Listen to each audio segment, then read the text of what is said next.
They will not attack you directly. They will not say, I am afraid of your growth. Instead, they will say something softer, something that sounds reasonable, something that sounds concerned. They will say you're too much, too intense, too serious, too focused, too driven, too emotional, too disciplined, too ambitious. And if you are not trained, you will hear this and begin to shrink. But understand this clearly. When someone tells you that you are too much, what they are truly revealing is not your excess. It is their limit. MDM, a disciplined person, does not measure himself by the comfort of others. The moment you begin to rise, your presence becomes a mirror. Your consistency exposes their inconsistency. Your clarity highlights their confusion. Your standards reveal where they have lowered theirs. So instead of saying, I feel uncomfortable with my own lack of discipline, they say, you're too much. This is not feedback. This is resistance disguised as concern. Ambient, a weak mind asks, how can I make myself smaller so I can belong? A strong mind asks, why am I seeking belonging in a place that requires me to betray myself? Planned, when you are too much for the wrong people, you are exactly enough for your future. Most people are not disturbed by your failure. They are disturbed by your consistency. They are not threatened by your struggle. They are threatened by your discipline. Because discipline creates distance. Discipline creates separation. Discipline makes it impossible to stay comfortable in the presence of someone who is growing.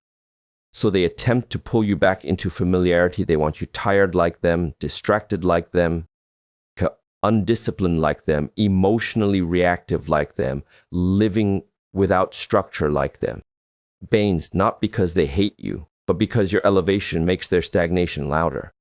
Dan, this is why the trained mind does not argue.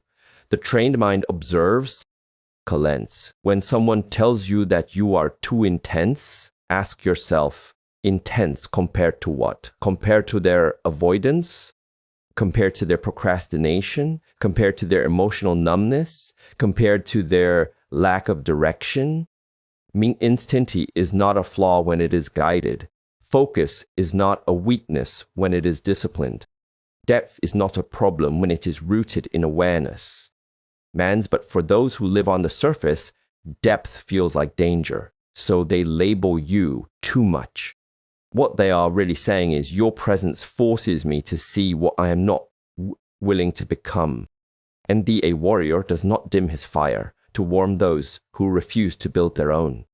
Leaned, there is a silent violence in shrinking yourself. It does not bruise the body, but it fractures the spirit. Every time you silence your ambition to make others comfortable, you train your nervous system to associate growth with guilt. You begin to feel wrong for wanting more. You begin to apologize for your hunger. You begin to negotiate with your own potential. This is how strong people are made small, not by force, but by repeated emotional suggestion. You're too much. Calm down. Why are you so serious? Why are you so serious? Why can't you just relax? Why do you always push so hard? Telenges, because my soul requires structure, because my future demands discipline, because my purpose does not respond to comfort. A disciplined life is not loud, it is not chaotic, it is precise, it is intentional, it is quiet power. But to those who live without direction, precision feels like pressure. Bandumendias. So understand this. When you are called too much, you are standing in a room that is too small for who you are becoming. And you do not break the walls, you do not lower the ceiling, you do not bend your spine. Means you walk away, not in anger, not in ego, but in clarity. Because your energy is not meant to be spent explaining your fire to those who live comfortably in the dark. You do not need permission to grow. You do not need validation to rise. You do not need approval to be disciplined. Your intensity is not aggression. Your focus is not obsession. Your ambition is not arrogance. It is alignment. And alignment will always threaten those who are comfortable being misaligned. Bandias. So when you hear you're too much, do not negotiate your essence. Do not argue your nature. Do not soften your edges to fit into a life that is too small for your spirit. A warrior does not become smaller to stay accepted. A warrior becomes stronger to stay true. Protect your energy. You can. Not everyone deserves access to your fire. Sometimes the strongest response is silence. Sometimes the most powerful move is distance. Sometimes the highest form of self-respect is walking away without explaining, without defending, without shrinking. Dangerous, because you were not born to be manageable. You were born to be disciplined, directed, rooted, unapologetically aligned with your highest self. And for small rooms, that will always be too much. And when you walk away from small rooms, you begin to hear a second phrase. It sounds simple. It sounds honest. It sounds final. That's just how I am. Mandarin. This sentence is often spoken with confidence, but it is rooted in avoidance. It is not self-knowledge. It is self-protection. It is the refusal to look inward. It is the decision to stay comfortable inside familiar patterns, even when those patterns damage relationships, limit growth, and drain the energy of everyone nearby. A disciplined person understands a simple truth: identity is not fixed, character is trained, behavior is refined, the mind is shaped, the nervous system is educated. To say, that's just how I am, is to declare that effort has ended and responsibility has been surrendered. Morans, it is the language of someone who wants the benefits of connection without the work of self-mastery. When someone uses this phrase, what they are often saying is, do not expect more from me. Do not challenge me. Do not hold me accountable. Accept my chaos as my personality. But chaos is not a personality. Disrespect is not authenticity. Emotional immaturity is not honesty. Jansa warrior does not confuse acceptance with tolerance. Reigns. There's a deep difference between knowing who you are and refusing to grow. True self-awareness does not end with description. It continues with correction. A trained mind says, this is my tendency, and I will work with it. An untrained mind says, this is my tendency, and you must live with it. This is where your energy is tested. Binds. Because if you stay in the presence of someone who refuses to evolve, you will be forced to compensate. You will soften your boundaries. You will lower your standards. You will carry emotional weight that is not yours. You will become the mature one, the patient one, the understanding one, while the other person remains unchanged. Amenja, this is not partnership. This is imbalance. Growth requires friction. Discipline requires humility. Self-mastery requires the courage to admit, I can be better. When someone hides behind, that's just how I am, they are choosing stagnation over evolution. And stagnation is contagious. If you are disciplined, if you are structured, if you are intentional, being close to someone who refuses to grow will slowly erode your standards. Not suddenly, not dramatically, but quietly. You will begin to excuse things you once would not tolerate. You will begin to normalize emotional laziness. You will begin to confuse loyalty with self-betrayal. Glenn, this is why the trained mind is selective with proximity. Not everyone who is familiar is healthy. Okay? Not everyone who is honest is responsible. Not everyone who is authentic is aligned. Some people are authentically undisciplined. Some people are honestly immature. Some people are genuinely unwilling to change, and they will call this being real. But real without responsibility is just rawness.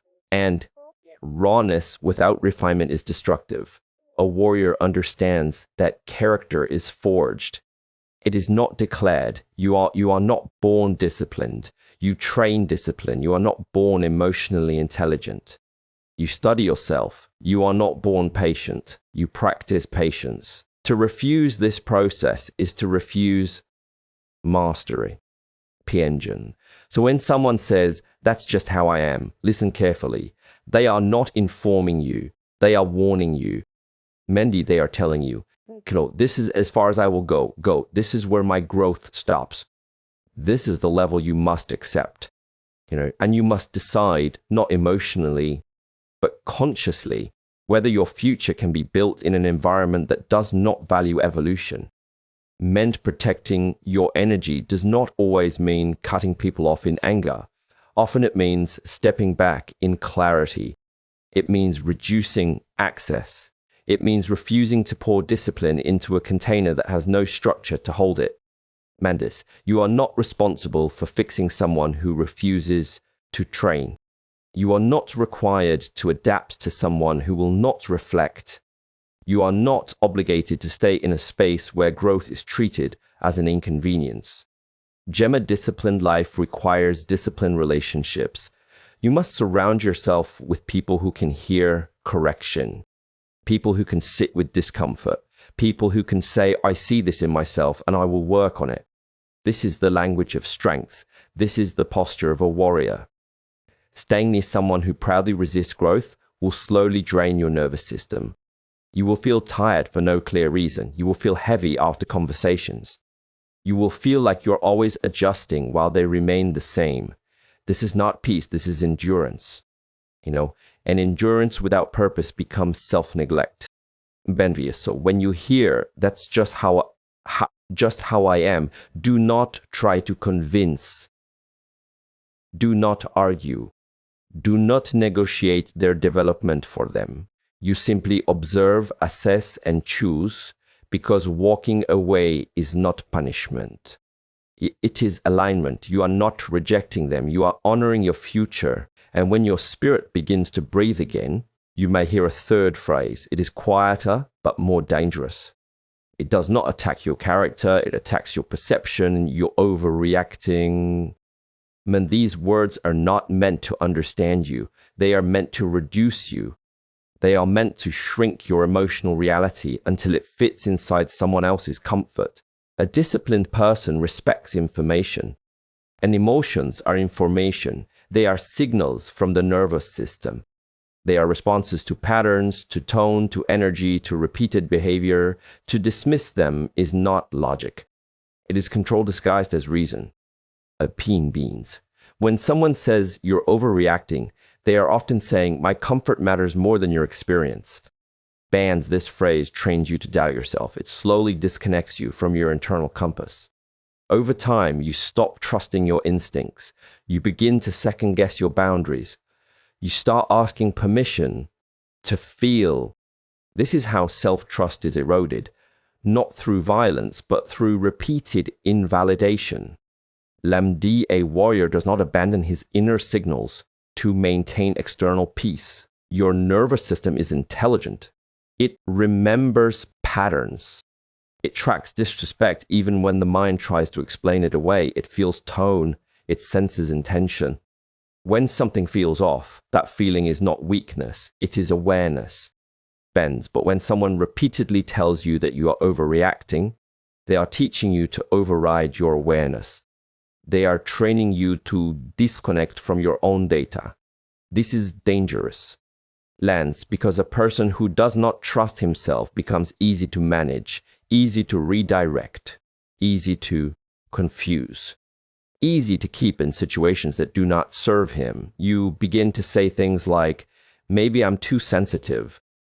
Maybe I misunderstood. Maybe I'm making it bigger than it is. And sometimes, yes, self-reflection is healthy. But when reflection only moves in one direction, when you are always the one questioning yourself while the other person never questions themselves, that is not growth. That is imbalance. A disciplined relationship has two mirrors. Yeah. Both people look, both people adjust, both people reflect. And when only you are asked to shrink your emotional truth, you are no longer in dialogue. You are in submission lines. This is why a warrior listens to his body before he listens to excuses. Your body does not lie. It tightens, it becomes heavy, it becomes restless, it becomes tired after certain conversations. These are not random. These are responses to emotional environments that are not safe for your nervous system. Ambience, to be told that you are overreacting, is to be told that you are overreacting is to be told that your internal world is inconvenient. But your internal world is where your intuition lives. It is where your self-respect lives. It is where your boundaries are born. Pimanst. When you give someone permission to redefine your emotional reality, you give them access to your self-trust. And once self-trust is weakened, clarity becomes blurred. This is why protecting your energy sometimes means protecting your perception. Mindes. You do not need to convince someone that your feelings are valid. If someone is invested in minimizing you, no explanation will be enough. Validation cannot be forced. Respect cannot be negotiated into existence. A warrior does not beg to be understood. A warrior stands in his truth and observes who can meet him there. Baines. If someone repeatedly tells you that you are overreacting, ask yourself a deeper question. Do I feel safer expressing less or expressing more? Do I feel clearer after speaking or more confused? Clarity is a sign of alignment. Confusion is often a sign of emotional manipulation. You are not too much for having boundaries. You are not dramatic for noticing patterns. You are not weak for responding to energy. You are aware. And awareness will always be uncomfortable for those who benefit from your silence. Bands will tend dies kiefestem. So when you hear you're overreacting, do not raise your voice. Do not defend your nervous system. Do not try to prove your experience. You simply take note. Comgent, because the strongest people do not argue about their reality. They protect it. They create distance where understanding is absent. They step away where respect is missing. They choose peace over explanation. And in that choice, your energy remains yours. Emgen, not diluted, not doubted, not drained, intact. Intact energy is rare. And when others sense that you are no longer easily shaken, they may reach for a different kind of control. It comes wrapped in something that sounds positive, something that sounds virtuous. You should be grateful. Gratitude is powerful. It grounds the mind, it humbles the ego, it teaches appreciation. But when gratitude is used as a weapon, it no longer heals, it controls. Amendius. This phrase is often spoken when someone wants you to accept less than you deserve. It is used to silence your standards. It is used to make you feel guilty for wanting fairness, respect, or growth. Mondas, what they are really saying is not appreciate what you have. What they are saying is do not ask for more. Do not question this. Do not challenge the imbalance. A disciplined person understands the difference between appreciation and submission. You can be thankful and still require respect. You can appreciate and still set boundaries. You can acknowledge what someone has done and still refuse what they are doing now. Gratitude does not mean tolerating mistreatment. Gratitude does not mean lowering your standards. Gratitude does not mean silencing your needs.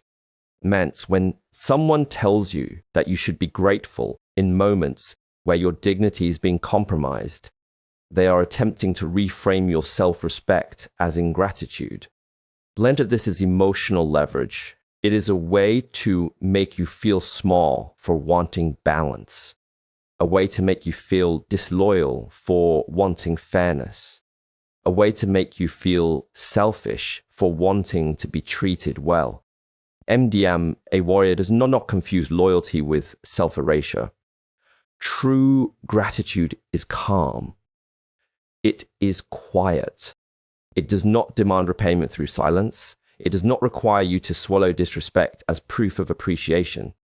When gratitude is real, it coexists with mutual respect. When gratitude is weaponized, it becomes a tool to keep you in your place. You begin to hear your own voice soften. You begin to say, I shouldn't complain. You begin to think, at least it's not worse. You begin to minimize your own experience. Jinjen, this is how standards are slowly lowered, not through force, but through guilt. Bendia disciplined life is built on clear values. One of those values is dignity. If staying grateful requires you to abandon your dignity, then what you are practicing is not gratitude. It's endurance disguised as virtue. And protecting your energy means recognizing when positive language is being used to justify negative behavior. Plunged. You do not owe silence because someone once helped you. You do not owe tolerance because someone once supported you. Kenny, you do not owe self-betrayal because someone once showed kindness. Respect is not a debt. It is a standard. Being a warrior is grateful for what is given, but never trades his self-respect for access, approval, or comfort. So when you hear you should be grateful, pause. Not emotionally, consciously. Ask yourself, is this gratitude lifting me, or is it being used to limit me? If it is being used to limit you, then distance is not disrespect. Distance is discipline. Because your energy is not meant to be preserved by guilt. It is meant to be preserved by clarity. Clarity reveals something else. When someone feels your strength separating from their control, they may reach for fear. Not anger, not logic. Fear, you'll never do better. This is not a statement about your future. It is a confession about their insecurity. These words are meant to shrink your vision, to make you doubt your worth, to convince you that what you have is the best you can ever deserve. It is a subtle attempt to trap you inside limitation. A disciplined person does not borrow another person's ceiling. When someone tells you that you will never do better, they are revealing how they see themselves. They are showing you the size of their own world. And they are asking you silently to live inside it with them. But your future is not designed by someone else's fear. A warrior understands that growth always creates distance. When you evolve, some people will no longer be able to walk beside you, not because you are wrong, but because you are moving. Fear tries to convince you that loneliness is worse than self-betrayal, that staying small is safer than stepping into the unknown, that comfort is more important than alignment. But a disciplined mind knows discomfort in growth is temporary. Regret from stagnation is permanent. Bland.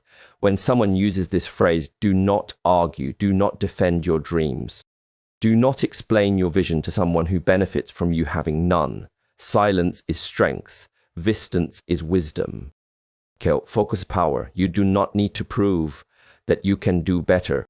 Your life will do that for you. Protecting your energy means refusing to carry someone else's fear into your future.